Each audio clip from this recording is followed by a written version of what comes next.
MCGI, no, sa pamumuno po ng ating Kuya Daniel Rason.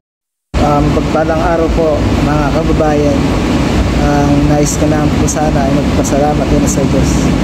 Yung palang issue na kung bakit nagpapalakas daw tayo sa mga PNP. Tanungin natin ang PNP, bakit nga ba tayo lubos na tumutulong sa kanila? Ayun, bakit ang MCGI nagpapalakas daw? O masama bang tumulong sa sa mga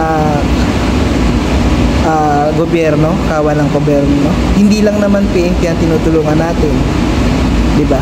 Mayroon tayong mga beneficiary sa mga iba't ibang locals ng government. Ayun, yung sinasabi nila na kesyo malalaki ang sweldo ng mga ating kapulisan, tayo pa ang tumutulong. O tanong natin sa kanila, kaya ba ng gobyerno na tustusan ang kanilang mga pangkalusugan? Di ba nagagawa ng MCGI ang mga ating kawang gawa, katulad ng medical mission. Ayan, medical mission at saka mga relief operation. O di ba, malaking bagay na po sa kanila yun. At least natuturuan natin sila na tayong mga maliliit na kasangkapan sa MCGI o Members Church of God International na gumawa tayo ng mabuti sa lahat at hindi nagtatangi ng tao.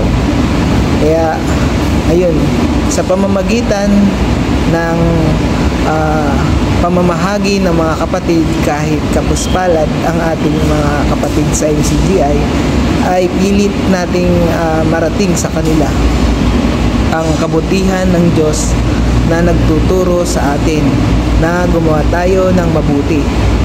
Bakit natin ginagawa ito? Para madama naman nila na ang reliyong MCGI ay ayon sa Ebanghelyo ni Kristo. Dito tinuturo ang lahat ng mga aral. Kaya tayo dapat matuto tayong magbigay sa ating kapwa, di ba?